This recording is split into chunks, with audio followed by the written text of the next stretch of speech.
आज विश्व हस्ती दिवस अवसर में ढेंकानाल जिलार प्रसिद्ध कपिलास चिड़ियाखाना परिसर में थिबा हाथी उद्धार केन्द्र में विश्व हस्ती दिवस उत्साह और आनंदर सहित पालन कर हाथी सुरक्षा संरक्षण एवं मनीष हाथी सहावस्थान संपर्क में सचेतनता सृष्टि करने लक्ष्य यह स्वतंत्र कार्यक्रम आयोजन कर विश्व हस्ती दिवस अवसर में सकाळु हाथी उद्धार केन्द्र में एक भिन्न परिवेश देखा मिलता।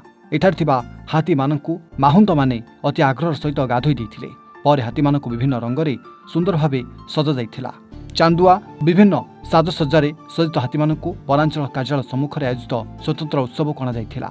सुसज्जित हाथी मानकु देखिबा पई सेठारे वन विभागर कर्मचारी समेत विभिन्न वर्गर लोक समागम होइथिले। हाथी मानक प्रति लोकंक भल पाइबा और सेमानकर सुरक्षा पई समस्तक दायित्व संपर्क में यह अवसर सचेतनता वार्ता दिया जाइथिला। उत्सव में मुख्य अतिथि भाव ढेंकानाल जिला वनखंड अधिकारी ललित मोहन पात्र जोग देथिले।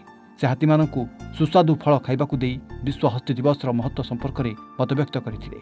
हाथी आम परिवेश और जैव विविधतार एक अविच्छिन्न अंश होइतिबारु सेमानक सुरक्षा और संरक्षण पई समस्तक सहयोग आवश्यक बोली कहा जाइथिला।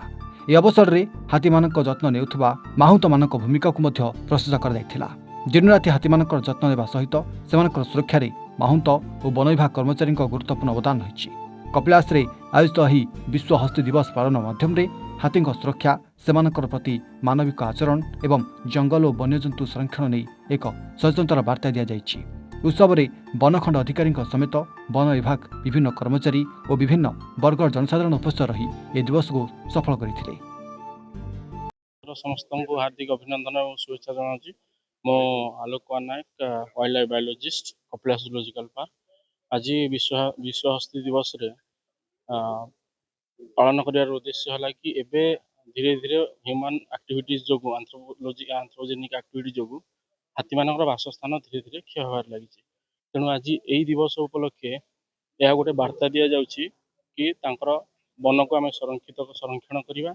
हाथी बंचिले जंगल बंचिबो एवं जंगल बंचिले आम मैंने समस्त बंचा एवं यह हाथी और मनीष लड़ई भितर हाथी और मनीष लड़ई को रोकने एक उन्नत प्रयास। मो ना आद्याशा मिश्रा मु class 10 Saint Xavier high school रे पढ़े। आज फर्स्ट टाइम मु गोटे वन ऑफ दी सपन को पाखे बहुत देखी पारली। लास्ट 4 to 3 years रु वी हैव अ फैंटेसी कि हमें एलिफेंट्स मान को टिके पाखरु देखिबु जू जिबार बहुत अपॉर्चुनिटीज मिलची बट एते पाखरु तांको विटनेस करियार आज के अपॉर्चुनिटी मिलनतला। तो आज बहुत ही खुशी लागला तांको निज हाथरु फीड करलु तांको टच करलु जाना पड़ला तांको बिहेवियर्स कोन अराउंड ह्यूमन। तो overall it was a very good experience and I felt really good being here. नमस्कार आज्ञा Sushant Kapilas rescue centre elephant mahout area mahout भाव कार्य करे। अगस्त 12 तारिख दिन ये पालन हुए हाथी दिवस। आज गाधा है सकालू गाधे खियापिया कर सजे घुसी जाए आनी टोटाल 7टा। प्रथम तो विश्व हाथी दिवस मु समस्त को अभिनंदन जनाऊँ।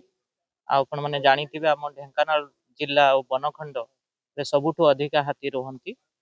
से आमे तार केमिति प्रोटेक्शन हो पारिबो से आम गज साथी ठू नहीं स्क्वाड अच्छी एवं तांकर सुरक्षा देवाई आमर समस्त स्क्वाड भी पेट्रोलिंग करुचंती।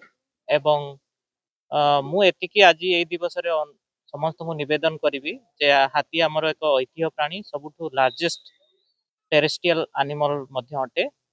एवं आपण माने आजिकल जे देखिबा हाथीर जो तांकर बासस्थान से माने भी हरौचन। कामाख्यानगर अक्षय कुमार नंदक रिपोर्ट एवं ओडिशा।